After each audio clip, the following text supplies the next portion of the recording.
next session of strength of materials. In this session, I am starting with the topic of center of gravity, which is called as CG.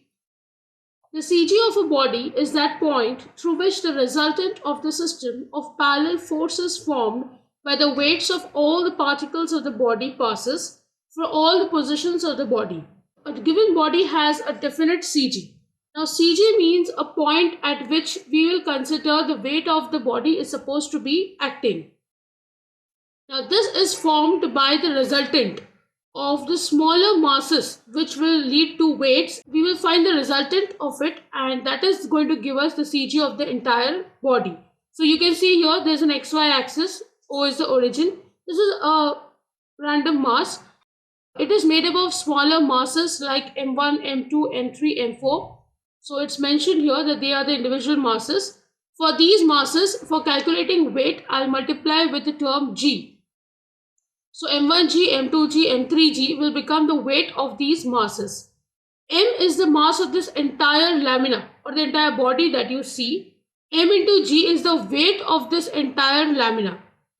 Now G or CG is the centroid of the body whose coordinates are say X bar and Y bar.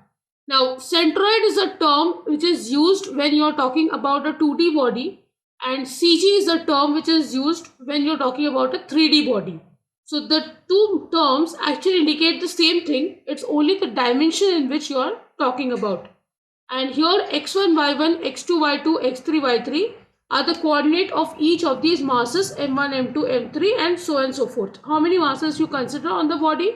Accordingly, you can calculate. I have taken up only 3 to 4 masses for demonstration purpose. So let's see over here. You have mgx bar, that is weight into this distance is equal to weight of the small body into its distance from the y-axis. Similarly, you can calculate for the second mass, converting into weight and multiplying with the distance. When you add up all these up to the number of masses that you consider, here this G is a term which can be taken common from both the sides. So what remains is M, which I shift over here. So this is how you can calculate the X bar coordinate of the CG. For calculating Y bar, again I'm going to use the same type of formula, and this is what I come down to. So these two can be used for calculating the centroid or CG of a body. Next, let's talk about mass moment of inertia. Now I have written a formula over here. So I'll just explain you what is the meaning of mass moment of inertia. Here you have this body which is divided into say 4 masses. You can have more of it. See, this M1 is at a distance of R1 from y-axis, M2 is at a distance of R2, and so on and so forth. You can write down for all the number of masses that you consider. Now when this mass rotates about this y axis by a distance r once, that will be M1 R1. So this is called as first moment, because you can see over here this is mass into another distance. So this is nothing but my moment. When I say this is the mass moment of the body, when I talk about M2 into R2, that becomes the first moment of the second mass, and so on and so forth. You can write for all of them. But when you rotate this mass twice, that is you multiply with R1 or you rotate this mass twice about this YY axis, this term mr square or m1 r1 square, this becomes nothing but the second moment of the body. The second moment is nothing but the moment of inertia. Now since we are talking with respect to mass of a body, I'll call it as mass moment of inertia. If I talk about area, then I would say area moment of inertia.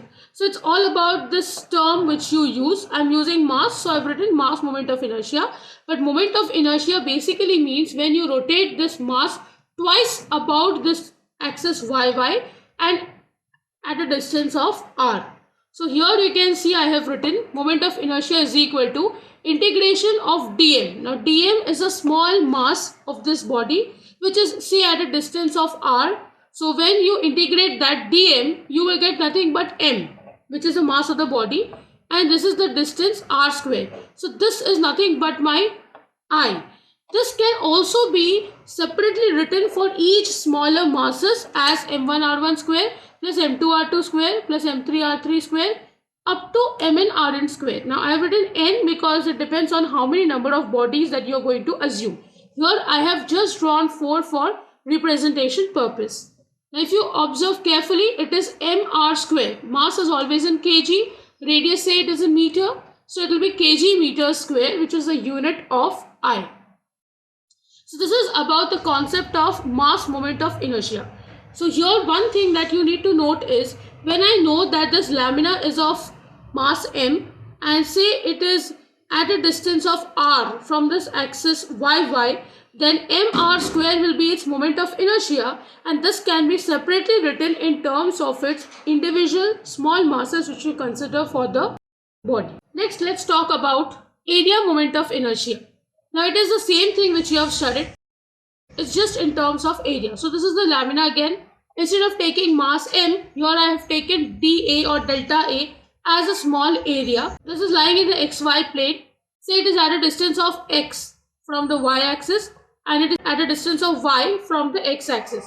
So when I have to write the moment of inertia of this area A, this entire area, about OY, it is defined as the sum of second moment of area. As I just told you, that moment of inertia is called as second moment of the body. So second moment, when I take dA into x square, that is this area, multiplied twice with the distance, or you rotate twice about y-axis. So this becomes Iyy.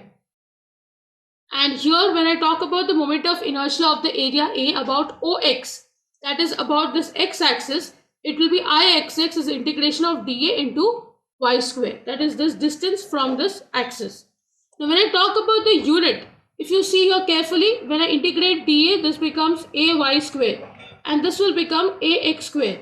Area always has unit of say meter square, centimeter square, mm square, and this distance will be again another meter square. So when you multiply these two, it becomes meter raised to 4, mm raised to 4, centimeter raised to 4. So this is the unit for area moment of inertia. Okay, next let's talk about radius of gyration k. Suppose if I have an axis for a body, okay, this is the entire body which you have. Say for this entire body which you see, I am considering a small area A1 which is at a distance of R1 from this axis. Also, if I say A2 is at a distance of R2, A3 is at a distance of R3, A4, A5, you can have n number of small masses. So when I talk about these small masses, they are at a particular distance. I can calculate moment of inertia by using A1R1 square plus A2R2 square plus A3R3 square. This is something that I just told you about area moment of inertia. So this can also be written as AK square, as I just wrote previously, AR square or AX square, AY square. Here I am taking a term K.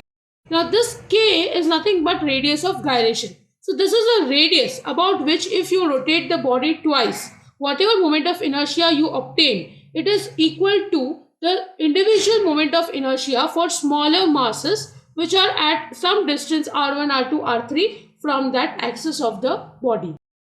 This is another concept of radius of gyration. The SI unit for it is meter, centimeter, mm. Now for calculating this, it is very simple. As I told you, I is in say meter raised to 4. Area is meter square. So this gets cancelled and it is also a root. So root and square gets cancelled. So what remains is meter, centimeter, mm. Any of them can be taken as the unit. Now we are talking about some basic theorems. The reason for studying the two next theorems is that suppose if your moment of inertia is not about the OX or OY axis as I just told you. It can be about any random axis in the space. So in that case, there are two theorems which can be used for calculating moment of inertia very easily. Now first theorem is parallel axis theorem.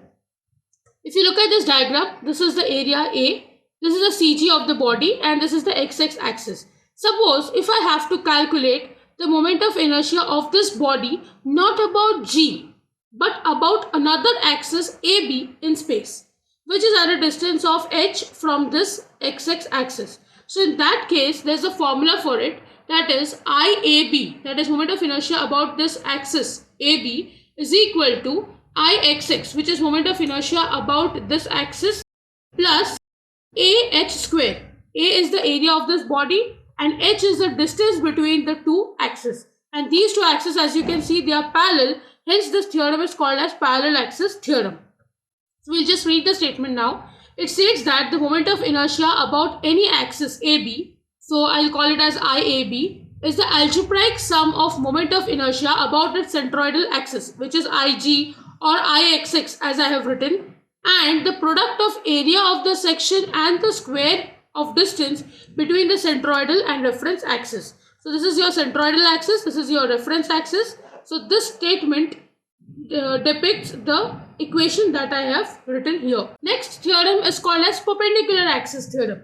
Now from the term perpendicular, you must have understood that suppose if my CG is perpendicular to the axis about which I now want to calculate my moment of inertia. For example, you can see in the diagram, this is the body again A, which is lying in the XY axis. dA is a small area. Say this dA is at a distance x from OY axis and it is at a distance of y from OX axis. Say it is at a distance of r from the z axis. Now suppose if I want to calculate the moment of inertia about IZZ or IZ axis. So in that case, I am going to take dA and multiply it with the distance r to calculate the first moment. When I calculate by multiplying twice and integrating it, it will become my moment of inertia or second moment of the body. Now if you look here carefully in this diagram, by using Pythagoras theorem, I can have r square is equal to y square and this distance is also x. So x square plus y square is equal to r square. When I substitute r square, this is what I am going to get. Now let's open the bracket. So I'll have dA into x square integrated here and dA into y square integrated. So this is nothing but my IYY if you recollect. And this is my IXX. So you can say that IZZ is nothing but IXX plus IYY. Which means if you calculate IXX and calculate IYY separately and add them together, you will get your moment of inertia about a third axis which is perpendicular to the axis of my body. Now there is something important to note here that IZZ is also called as J. It is denoted by J, which is called as polar modulus of the body. The reason it is called polar modulus because generally when you calculate for cylinders, you are going to indicate by J. So that is this axis which you indicate over here. There's another concept which needs to be mentioned here, that is of sectional modulus or modulus of section as it is called. It is a ratio of moment of inertia of the beam section, which is I, about the neutral axis. Neutral axis means about your G to the distance of the extreme fiber from any. So suppose if I talk about this body, this is its G over here. So when I say this is my NA, I need to know this distance. So this distance over here is called as Y. So when I talk about this distance Y over here, Z is I upon Y, and this is the formula which you need to remember. The unit of Z is mm cube or centimeter cube. The reason is this is in mm raised to 4 and this says in mm. So obviously my unit will be mm cube or centimeter cube or meter cube. For that matter, it can be any of the unit that you are using for solving of your numerical. Now the next thing that we need to know is moment of inertia for a particular shape of the body. Till now whatever I was showing you, it was an arbitrary shape. So you need to know for specific shapes because that is what we generally solve for. So the first shape I have is rectangle. IXX for this body. If you observe here, it is lying in the XY plane. The centroid is through the center of the body. This dimension is say B, width, and this is depth D. The centroid will be at half the distance, so B by 2, and in Y direction it will be D by 2. So IXX is calculated as BD cube by 12. Suppose if you are talking about IYY, when you are calculating in this direction, it is DB cube by 12. The next shape which we are going to see is square. For a square, the two dimensions are equal. So say I call it as A. CG will be at half the distance. So A by 2 and A by 2. The formula for IXX is A raised to 4 upon 12. And for IYY, for this direction, again the formula is A raised to 4 by 12. They are same because the value is same for the two sides. Next you need to remember is for symmetrical triangle. Suppose if you have a symmetrical triangle, Here this dimension is b and the height is h. Symmetrical means these two sides are equal. It is also called as isosceles triangle.